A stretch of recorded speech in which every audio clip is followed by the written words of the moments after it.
We are reacting to the GameTherorist about Security Breach, and I'm very excited. Security Breach is one of my favorite games. After years of waiting, Five Nights at Freddy's Security Breach has finally launched, and with it, we now have a whole load of mysteries to discuss. What's the deal with the Vanny therapy tapes? Why is this room from sister location in the Pizzaplex? Who is the best animatronic, and why is it Music Man? I have not seen any of those Vanny therapy tapes? Okay, this is all gonna be very new. I've played Security Breach about 4 times from start to finish, and I have never seen any of these things. A lot of things to solve in this massive game as lore hides behind every pirate poster and inside every arcade cabinet. But the theory I have today goes to the heart of this game, addressing the one character that we spend a lot of time with but don't Gregory! see all that much. And that's our main character of Security Breach, Gregory. Yep, in a franchise full Little of dead kids, I want to bitch. focus on the first ever living child we've seen in the main story of the games, except for in the Fruity Maze minigame, but we all know that she ends up dead. I never thought about that. Yes, it is the first living character or living kid in the FNAF universe. Isn't that wild? Everyone dies. Who is Gregory? What is Gregory? And why is he such a cold-hearted savage to Roxy and the rest of the animatronic gang? I'm so He's mad an that you're ass. driving without my permission. Oh my gosh! Gregory is brutal. See, I do remember that, and I felt so bad for Roxy. Roxy's one of my faves. I love her. I'm a Roxy girl. Through and through. Friends, the answers to those questions will recontextualize everything that you thought you knew about this series. So let's begin. It seems pretty self-explanatory, right? Survive being trapped in a mall for one night. Looks like the new team forgot to read the title of the franchise. But that's I appreciate them for it, because that one night took me about 8 hours. If it had to be 5, I was gonna be there for at least 4 weeks. That's nothing. That's easy. Once you start looking into secret rooms, secret tapes, secret endings, secret minigames, and actually bother to read all the emails and item descriptions, you learn that there is a lot more here. Stuff that looks both backwards at the series that came before and forwards into what is coming next. Stuff that, quite frankly, I'm still working on piecing together. This is a big game with lots of places to hide things. But today, I want to focus on a mystery that I do feel like I have a pretty solid handle on. The relationship between Gregory and Glamrock Freddy. Adorable! Glamrock Freddy is a bit stupid, but I appreciate him for it. The worst character in Security Breach for me, personally, fucking Chica. Chica TPs like a little bitch. What's the deal with this random kid, and why is a killer animatronic suddenly trying to help him? Like, seriously, the game kicks off with this incredible cutscene. Everyone is living their best 80s-tastic lives on stage before Freddy suddenly glitches out and smash cut to Gregory just being there, I guess. It is one of the weirdest, most jarring intros to a game ever. And then from that point forward, we're just expected to assume that everything is perfectly normal, no explanations necessary. So, I'm here to give you that explanation, because I strongly suspect that this boy is not a boy, and this robot is not a robot, and that the story of their relationship is one that's trying to make amends for one of the earliest and most pivotal points from this entire franchise. What? Okay, I'm very curious to what he's gonna say. To begin, let's establish what we do know about Gregory in order to piece together the rest. So, what does the game offer us in terms of his backstory? Nothing. Yeah. First and foremost, amazing. We know that he's pretty much off the radar. At the start of the game, Freddy does a quick scan only to realize your guest profile is unknown to me. Similarly, when security guard Vanessa is chatting it up with Freddy, we hear this part of their conversation. That is great news. He can be returned to his parents. He can't. Turns out, there's no record of him. Clearly, Gregory is not a guest at the Pizzaplex. No, because Gregory is an orphan, right? At least that's what I understood about it. It also seems like he has nowhere else to go. In the game's bad ending, unlocked by just leaving the building at 6 a.m., we see Gregory winding up in an alleyway sleeping in a cardboard box. He appears to be homeless. He's an orphan. Yo! Do I know lore or do I know lore, y'all? I did my research. I knew he was an orphan. This then explains a few other things that we see around the Pizzaplex. In a couple of hidden locations around the building, we find little dens that are filled with drawings, yes, I've seen this. and beds. The most notable one being the one behind the daycare center. Gregory seems to be living inside the Pizzaplex. I've seen that one. There's also one with a Glamrock Bonnie plushie. I think. which would explain his lack of a guest pass. We can't even be sure that his name is Gregory. In the game's opening scene, Gregory has no issues speaking to Freddy. Will you shut up? Who said that? I did. However, once Freddy Oh, wow. asks him for his name, he stutters. I'm Gregory. Why would he stutter on Damn. his name when he was clearly fine answering everything else just seconds before? True. So, what? Is that it? Gregory's just some homeless kid that sets up shop in the Pizzaplex and happens to get wrapped up in Afton and Vanny's plans? GG's! We did it, guys. That was the whole lore of Security Breach. That was it. He cracked the code. Yeah, right. Of course not. Nothing in this franchise is ever an accident. Take a look at Gregory here. Notice anything familiar? Dark eyes, brown hair with a piece fallen between his eyes, shorts, a shirt with 2 stripes across the middle. Ladies and gentlemen, Gregory is none other than the crying child. Huh?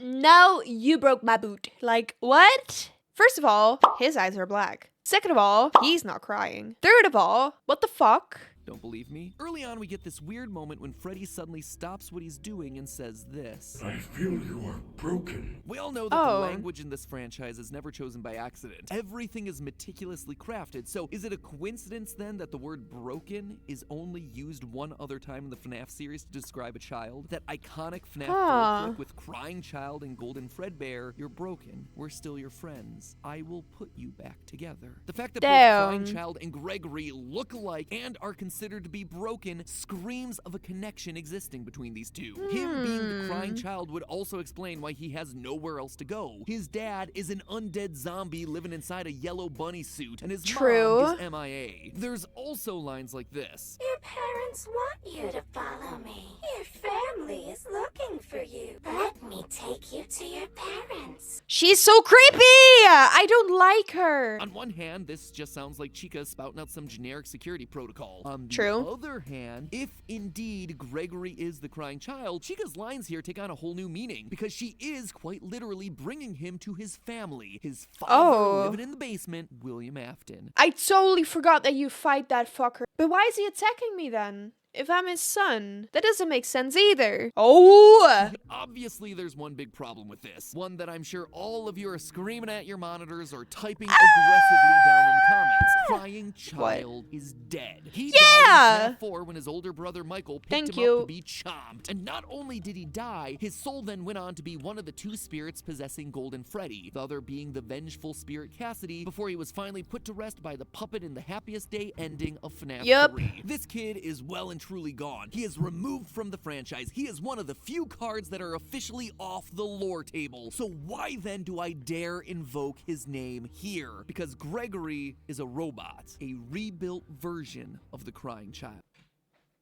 I don't know, man. You might be looking too far into this and it's just an orphan who accidentally fell into a pizzaplex. Flame shields activate because it's time for everyone's favorite segment. MatPat uses the lore from multiple FNAF books to try and explain parts of the game that don't make sense. No, not the books!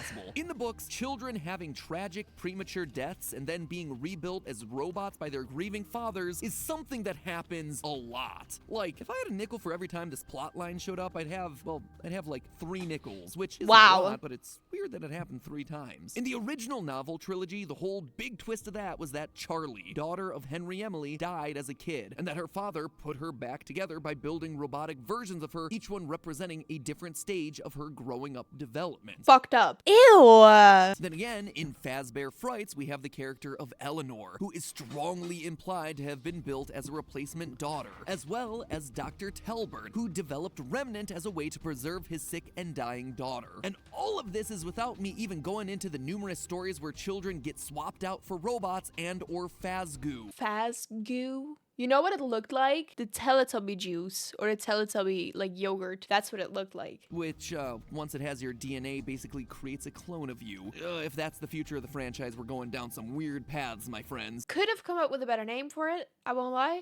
Fazgoo sounds kind of gross. I said this before, I don't really care about the books. Anyway, to summarize, there's evidence in the wider canon that FNAF 4's lines about the crying child being broken and needing to be put back together were meant to be much more literal than than any of us first suspected. But we Damn. don't even have to go that far. Within Security Breach itself, there is plenty of evidence to suggest that Gregory isn't exactly what he seems. When Vanny spots you and starts to get closer, your vision gets a CRT effect. Basically the horizontal lines that old TV monitors used to get. And it's worth remembering that since this is a first-person game, that is representing your vision. So why are your eyes suddenly behaving like cameras on the fritz? Unless, you know, they are cameras on the fritz. Later in the game, once we defeat Roxanne Wolf, we can take out her eyes and upgrade Freddy. Our Fazwatch tells us that, quote, Roxy sees things differently than others. Sometimes she'll stare and talk to the other bots through walls. Okay, maybe I should let that play longer because I'm very confused to what is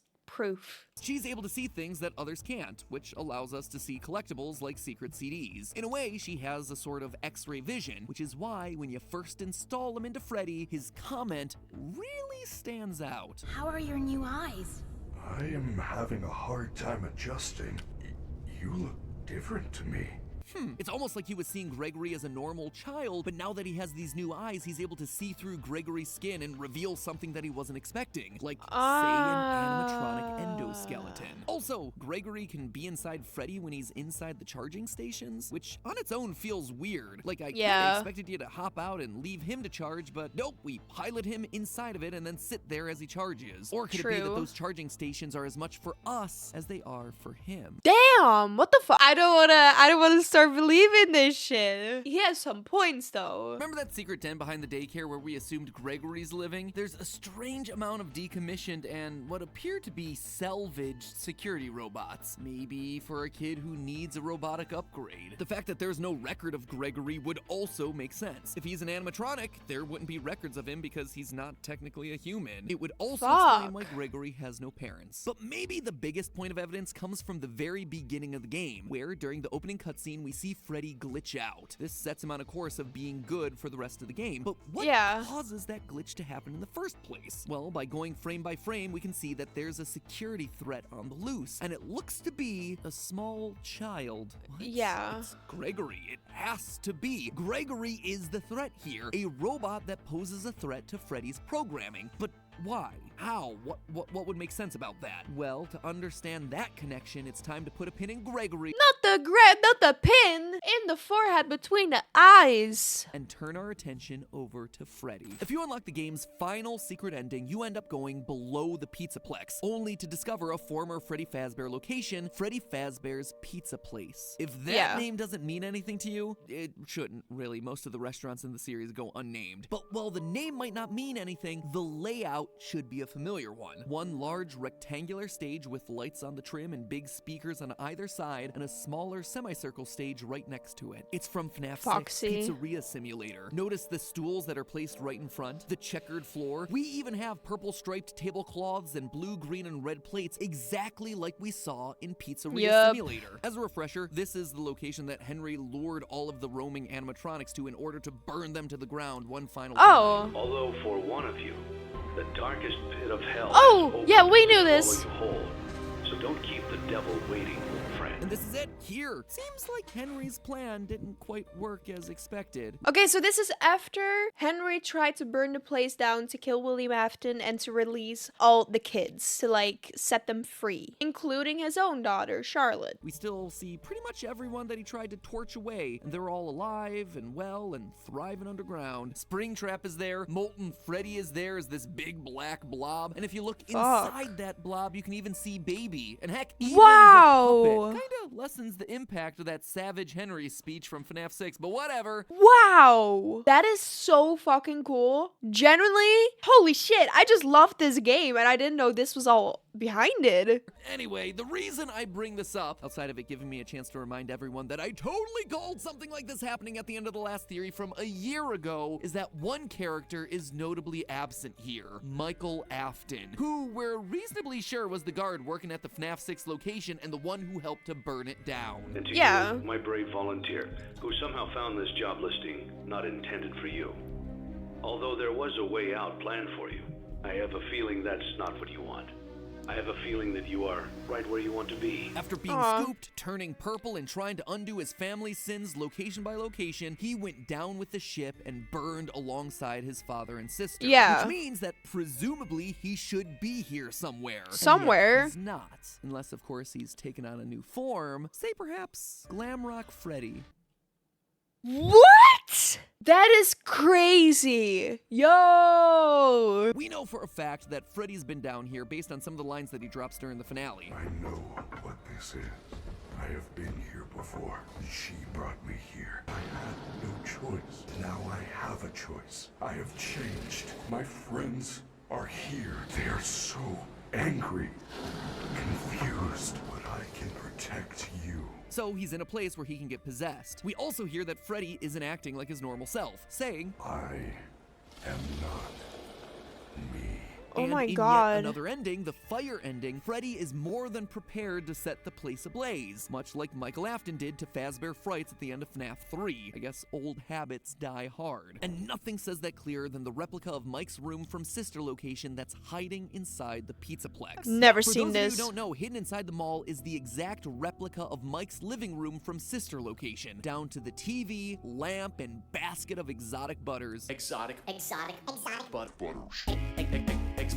But here's the kicker. Over on Mike's wall is a coded message, one that was solved through an incredible team effort from Dawko Message? These are Pokemon. You cannot tell me that this is a fucking code. and the rest of the FNAF subreddit. It reads What does it say? as follows, quote, "Break and mend, I built the breath. They hunt now, drawn to life. Not real, still me. And frit and fraught with thought and zest, and guessed no blunt woes. Dodge, duck, flash, shoot, crawl, run, crush the vile band. Cry not, try not, do not hold out hope. Your life, your aim will save those with soul." Was he on drugs? I feel like this is some sort of a poetry reading. Snaps, everyone. Snaps. Snaps. Yeah, man, cue the bongos. All right, basically, this is just a bunch of fancy talk, all relating to Mike's personal journey. The first line is all Okay. about breaking and repairing things, and in doing that, creating new life. In other words, Ennard and Baby. The rest is all about his commitment to try and stop the evil animatronics and try to Okay. save any of them with a soul left in their bodies. Now, does the presence of this room and poem necessarily mean that Mike is Freddy? No, but I do think it's telling that we're reminded of Mike's commitment to save everyone inside of a room that you're required to find alone in the dark, i.e. without Glamrock Freddy hovering over your shoulders. Oh, Heck, during okay. the finale, we even get this line from Glamrock Freddy. My friends are here.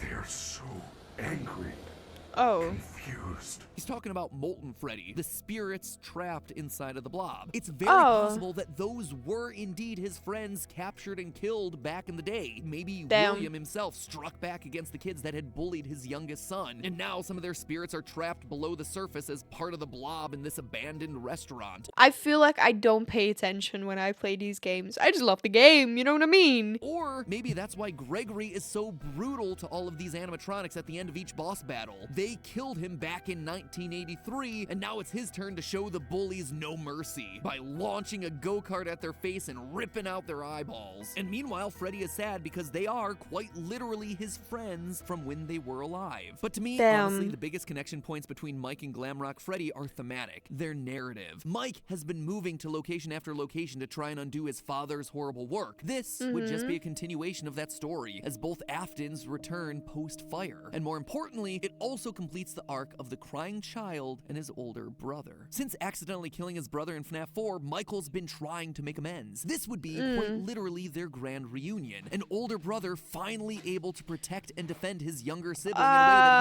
he failed to Oh, earlier in their damn. lives. This is also why Freddy's programming would glitch out after he encounters Gregory in the opening cutscene. The soul of Mike, buried deep in Freddy's code, comes through upon sensing his brother again. It hotwires Damn. the system so that Michael Afton, in the body of Freddy, can defend his kid brother. And the Afton story doesn't stop there either. In part of the Pizzaplex, we find a family dinner scene made up of decommissioned staff I have seen this, and I instantly was like, oh, she looks like Circus Baby. father, a mother that kind of looks like Ballora, a daughter with rosy cheeks and orange pigtails, a son, and one with its head missing. The child whose head was bitten off in 1983. Oh, This okay. is very clearly the Afton family. There is no doubt about that. The Yep. story continues in this game. In fact, I expect that's why the Save Vanny ending here is so important. If you manage to find and complete all the Princess Quest arcade cabinets hidden throughout the Pizzaplex, you get an ending where we are able to save save Vanny from the control of Glitchtrap. This is something that we predicted would be possible literally a year ago in a theory, What the but I fuck? bring this up not to pat myself on the back, but rather to call out the final moment of this ending, where we see Gregory, Freddy, and Vanny all sitting together on a hill. A hill that I should point out is oddly reminiscent of the FNAF 6 gravestone hill. Oh, It feels okay. meaningful. Like all these characters have some sort of history. Why would Vanny be there otherwise? Unless this is meant to be the crying child, Michael, and maybe even Elizabeth. Whoa, okay. Some of these things could be true. I'm just thinking about like a writer's perspective. I know Scott is really like creative with the story and everything, but would he go and think about all of this much into detail? Or are fans just a bit delusional, giving it their own twist? Scott thinks like, oh, I like that theory. You know what? We're going with that.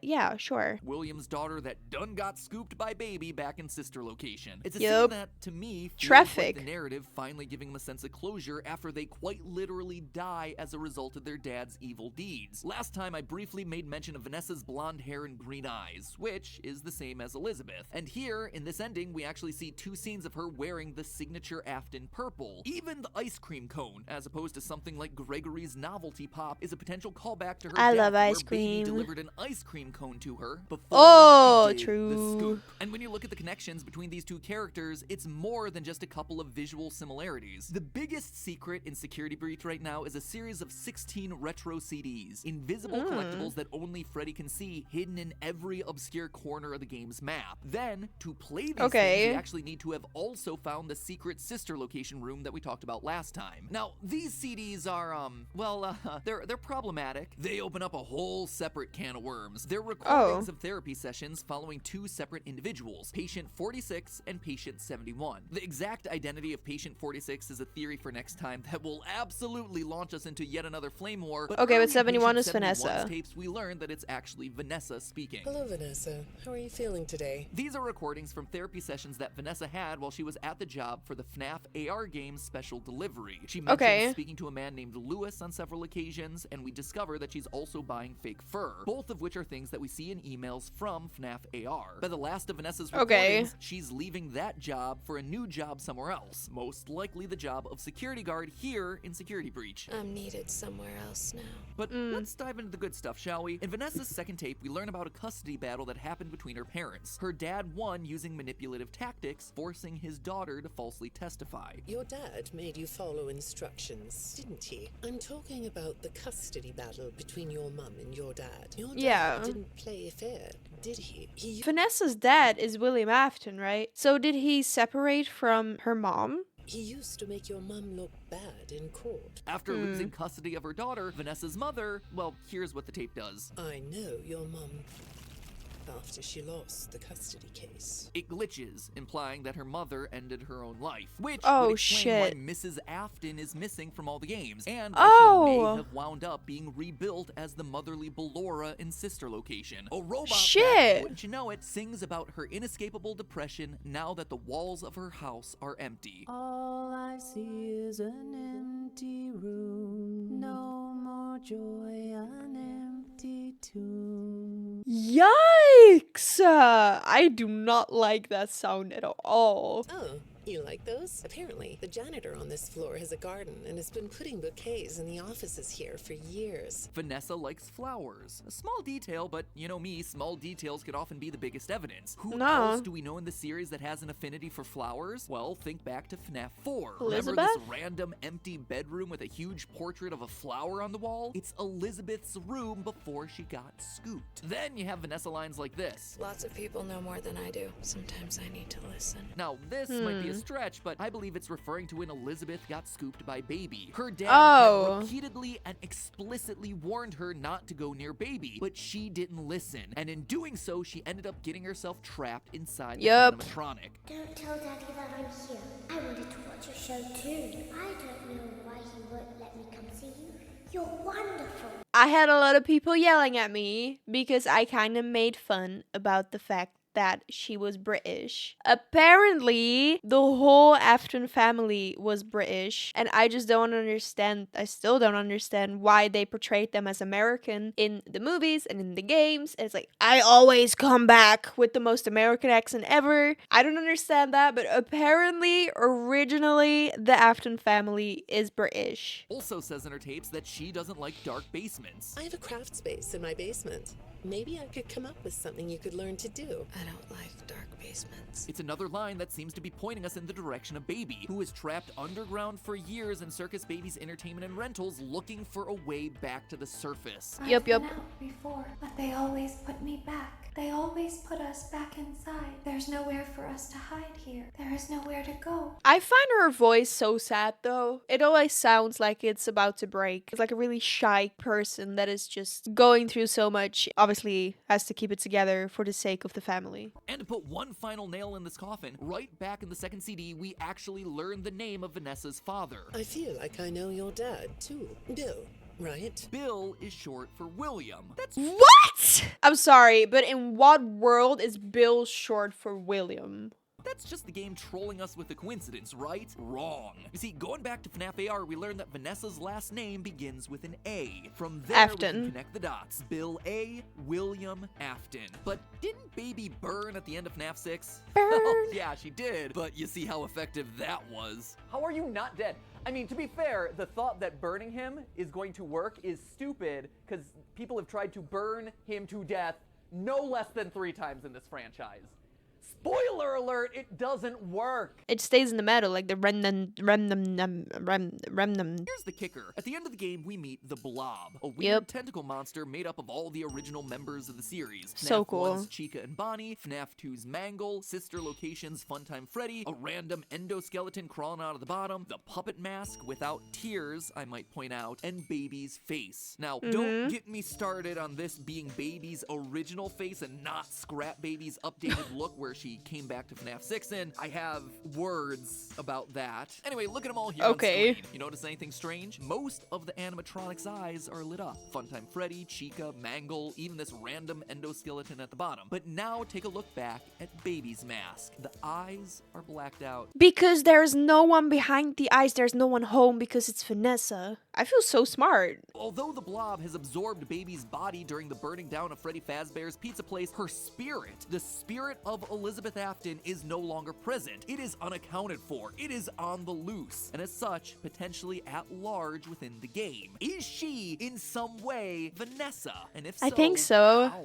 The truth is, I don't know. This game has got my brain in so many knots, I might as well be a sailboat. I don't think there's any evidence to support any conclusion at this point in time, but I do know that this is what the evidence is heavily pointing us towards. The design similarities, the missing spirit, the purple color, the ice cream, the voice lines, the personality traits, and again, the narrative theme of 3 Afton kids reuniting and moving on after a traumatic past. It gives everyone this nice full circle ending, even if it's only meant to be symbolic. And the screen really does feel like it's the end, finally, for these 3 characters. Maybe next time we'll finally see some new faces. So enough about them, we're moving past those 3. There's still other mysteries that we have to solve here. What happened to Glamrock Bonnie? Who is Patient 46 and why are they here? What's the deal with that room full of post-it notes? Yeah, you forgot about that one, didn't you? It's never important. seen it. And did you happen to notice the other missing animatronic from this game? Because I certainly did, and I think they might be hiding in plain sight. I do think I get it so far. Gregory, supposed to be Crying Child. Glamrock Freddy, supposed to be Michael. Vanessa, supposed to be Elizabeth. Speaking of other unseen animatronics, today's episode is actually a pair of What the mini-series fuck? all about 2 animatronics that are notably absent from this newest game. Bonnie. Characters that have been with us since the very beginning of the franchise, And whose Foxy. 80s shoulder pads apparently weren't big enough for the final cut. And in a game that throws so much Freddy spaghetti against a lore wall to see what sticks, what gets excluded from the game is almost as interesting as what made the final cut. So what are the mysteries surrounding these 2 animatronics? Can we solve the mysteries? No. And what do the solutions tell us about the lore of this new game? That, my loyal theorists, is what we aim to answer today. Missing animatronic number 1, Glamrock Bonnie. Bonnie! It was strange when the trailers first dropped and we saw her our favorite animatronics in their new 80s getup. Freddy, Chica, Foxy,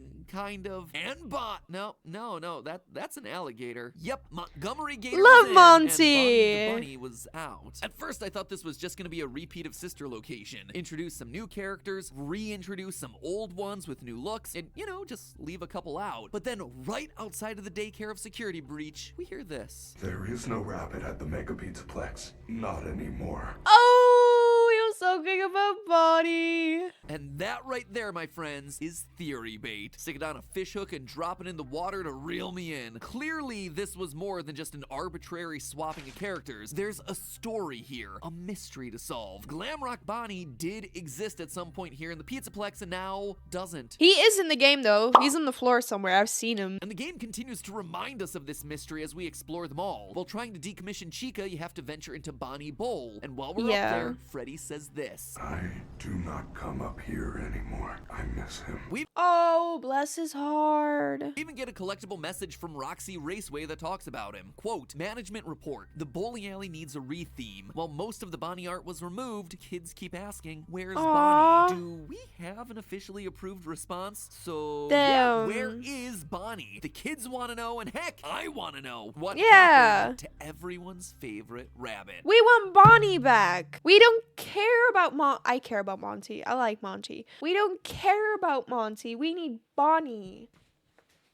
Well, to answer that, we actually have to follow the other messages that we get in the Faz Watch. Specifically, this security alert found behind a locked Monty gate in the game's opening service tunnel. Quote, security report 12:24 a.m. Bonnie is seen leaving his green room in Rockstar Row heading east towards the atrium. 2:40 a.m. Bonnie enters the East Arcade. 4:12 a.m. Bonnie enters Monty Golf. Bonnie is wandering around the Pizzaplex and winds up in Monty Gator Golf. And see, this is an important detail because as we see in both the game and the collectible messages, Monty has a bit of a mean streak going on. He likes breaking things. He also has a bit of an ego. I don't know if you noticed, but the animatronics in this game are unusually human compared to the ones that we've seen previously. True. They have personality, emotions. We see Roxy crying in her room because we've managed to escape her. We should have found him by now. It's not fair. I'm not a loser. Chica is just hungry all the time, and Monty wants to be the star. He's looking for a way to rise to the role of leader of the band. But he ain't, because that's Freddy. I'd be pissy. Singer in the spotlight. We know this thanks to hole number 9 of the Gator Golf minigame. Monty is center stage, and Freddy is left out in the dumpster. So Damn, that is so rude. Bonnie comes rolling into his domain late at night. Monty sees this as his opportunity to take him out and become the bass player himself. This is all fairly straightforward just from reading those collectible messages, but it does leave me wondering why. Why did Bonnie go to Monty Golf in the first place? Well, what if someone led Bonnie there so he would get destroyed? Rude. Get what he wants, a more prominent role in the band, and Bonnie would be quietly decommissioned and turned to scrap. Someone tricked that could then be used to help rebuild another rabbit that we're all familiar with. One that's hiding out in the basement. Good old Burntrap Afton. You want to know where Glamrock Bonnie is? Right there, right in front of your face. Burntrap's body is Glamrock Bonnie's body. And I'm not just saying that because they're both rabbits. There's actually a couple more clues that pointed me in this direction. No way. way. Back to when we last saw Afton in the form of Scrap Trap during Pizzeria Simulator and Ultimate Custom Night, there were some interesting design details. Namely, the fact that we can see a lot of bone underneath the suit. A lot of bone. Top of his skull, his jaw, around the eyes here, even the collarbone you can make out in his jump scare. But here in Security Breach, Afton has basically got a whole new body. As Scrap Trap, he was made primarily of bone and muscle, but now he's almost entirely animatronic, with the exception of the weird fleshy tendons that entangle the endoskeleton, as well as the skull, which now appears to be melted into the rabbit face. But we see loads of endoskeletons throughout Security Breach. We even hear Vanessa saying that they could just put old casings onto new endos if they need to. Monty will run the shows until Parts and Service can slap your casing on a new endo. So why am I so sure that Burntrap uses Bonnie's endo when they could have used any other endoskeleton? It all comes down to the hands. They make a big point in the trailers to reveal this mechanical hand with claws at the end of its fingers. It's the prototype! They put emphasis on it again during Afton's ending when his hand reaches outside the recharge station. On both occasions, the focus is on Afton Afton's left hand. A hand that was completely missing from Scrap Trap in both FNAF 6 and Ultimate Custom Night. I mean, technically he was missing that entire left arm. Oh, well that doesn't help, does it? What does any of this have to do with Bonnie? That could be any endoskeleton arm, right? Wrong. Take a look at the Glamrock endoskeletons from this game. Their hands? Yep, they don't have claws. The only animatronic whose endoskeleton does have claws? Montgomery Gator. We actually get a really good look at his hands once we've decommissioned him. But hold on a minute. I was saying that Burntrap was made from Bonnie, so why am I so focused on Monty? Well, we have to go back to the messages that we get on our Faz Watch. Down in Parts and Services, we get this maintenance log. Quote, Montgomery's claw upgrades allow him to play the bass. Following performances, he mostly uses them to cause damage. Before I read this message, Monty having claws didn't really strike me as an odd design detail. I mean, the dude's an alligator. Kinda makes sense. But this message made me reevaluate that opinion. Claws are only for animatronics that play the bass. When we get the message about Bonnie being out of commission, we get this line. Quote, with Bonnie out of commission, we are making Monty the new bass player. Parts and Service have already done the proper adjustments. End quote. They're installing the claws on Monty because he's becoming the bass player. Oh my god. Yeah, it is crazy in depth and they're going really far into it and I am trying to keep up. Which means that Bonnie before him must have also had claws. They need to be built into the endoskeleton because they have to pluck the heavier strings. Therefore, the claws on Afton's new body prove that they could have only come from a single source, Glamrock Bonnie. But Glamrock Bonnie isn't the only one conspicuously missing from the Security Breach lineup. Where is everyone's favorite yellow clickbait, Golden Freddy? First, I didn't think too much about his absence. Last we saw old yellow Fredbear, he was twitching away at the end of Ultimate Custom Night, keeping the spirit of Afton trapped in an endless purgatory of torment. Meanwhile, you got Old Man Consequences over here asking Cassidy, you good, bro? And encouraging them to leave the demon to his demons. So, that story seemed largely done. Cassidy, aka the one you should not have killed, aka the vengeful spirit, call the kid whatever you want, this was another playing piece off the lore table, the end of another character arc. So why would Cassidy appear in Security Breach? Doesn't seem necessary. But then, it was more Freddy spaghetti time. Security Breach once again threw everything it had at the wall to see what's stuck. And I do mean everything they had. Basically, everyone and everything in the series up to this point is represented somewhere in this game. FNAF 1 animatronics, FNAF 2 animatronics, tons of references to FNAF 4, a direct connection back to FNAF 6, there's Baby, there's the puppet, there's the fun times. If my theories up to this point have been correct too, you also get Crying Child, Michael, and Elizabeth. The Aftons all in one neat little package. And that's still not all. The arcade cabinets reference everything from the original novel trilogy to the Fazbear Fright stories. Heck, in this one game you get not only one, but two, count them, two versions of William Afton.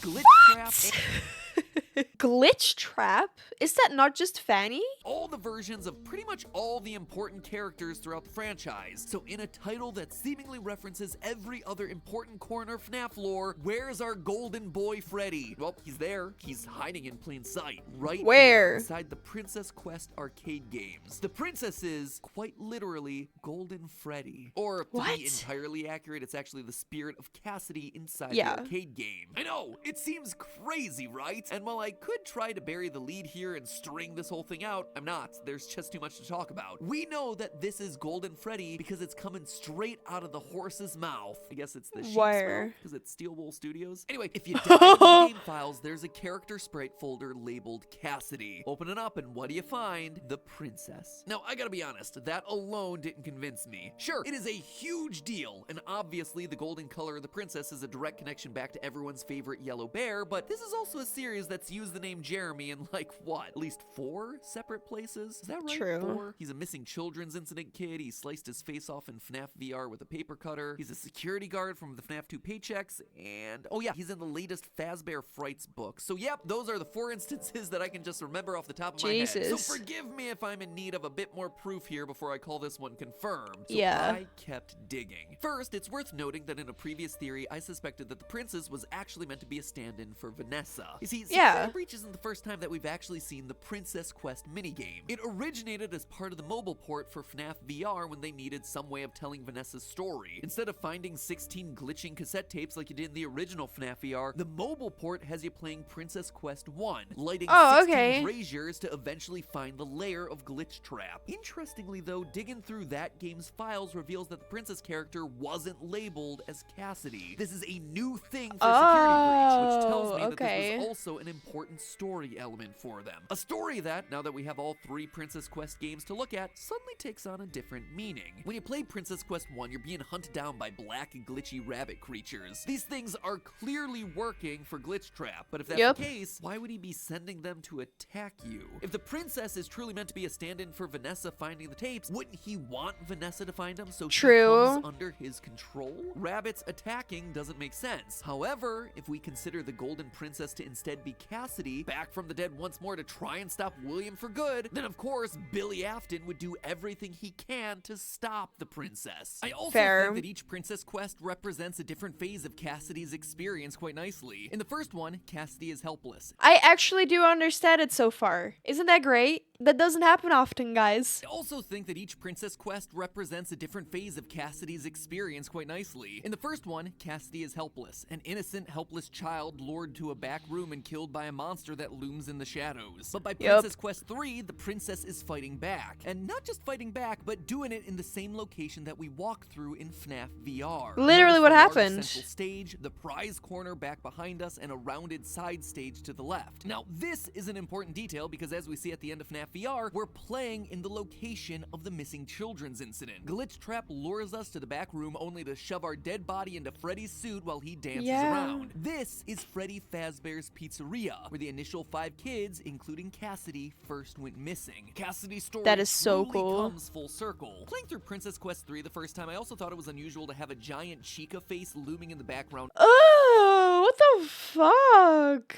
Ew, I don't like that. Like, why? Seriously, why? You don't just do that for decoration. And then I remembered this line from Ultimate Custom Night.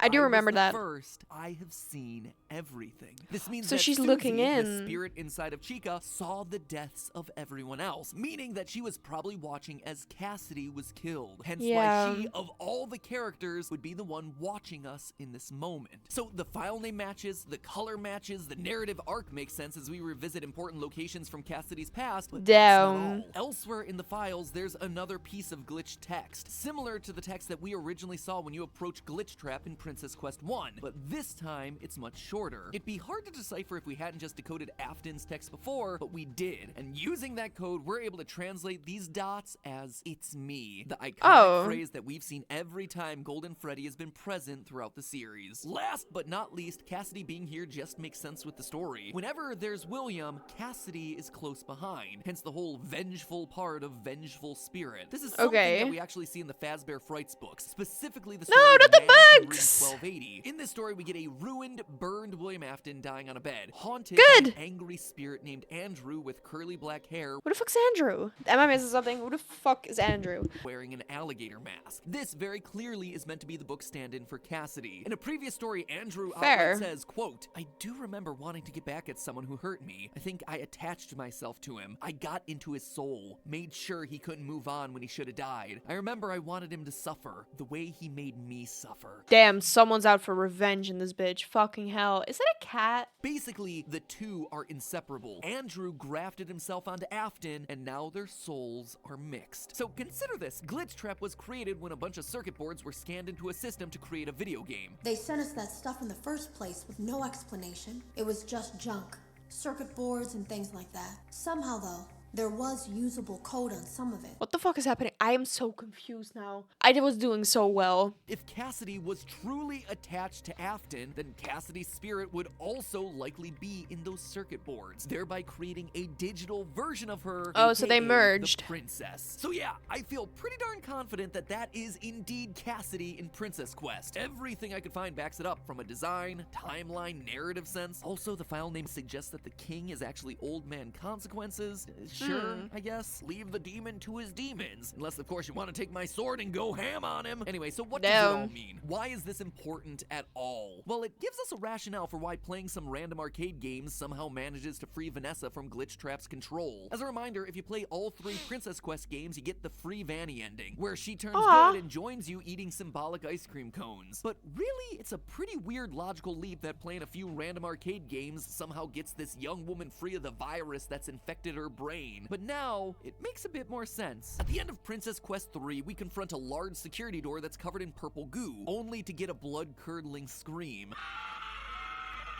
That goo tells us that it's Glitchtrap behind the door. It even has a glowing set of eyes on the left-hand side, which, if you squint, kinda looks like a rabbit head. This kind of goo wasn't present in the identical door within Help Wanted, implying that he is now in control. So when Cassidy unlocks the door and goes in, the digital scream that we hear from the other side is Glitchtrap dying, crying out as Cassidy delivers the killing blow, and maybe, hopefully, finally, putting both of their souls to rest. Security Breach, to me, has been this story about endings. Throughout all of my Security Breach theories thus far, we focused heavily on the idea of characters coming full circle, giving closure to them and ending their parts within the FNAF storyline. The crying child and the missing children got their closure back in FNAF 3's Happiest Day. Henry and the puppet got their closure in the FNAF 6 ending. If I'm right what the fuck? Then the rebuilt Afton kids get their closure on the hillside eating ice cream here in Security Breach. And now Cassidy. While all the other dead kids of the series have been able to move on, Cassidy has always remained. But she always remained. Down, torturing him in purgatory for what he's done, so driven by anger and revenge that she couldn't let go. So this feels like a great ending to this chapter of the series. Cassidy always was after his ass. Even when they released them, she stayed to fucking hunt his fucking bitch ass. Finally, Cassidy gets to join the others and rest, putting aside their agony and putting an end to the Golden Freddy arc, and hopefully to Afton's arc as well. Jesus fucking Christ. That was a lot of information for a really small brain.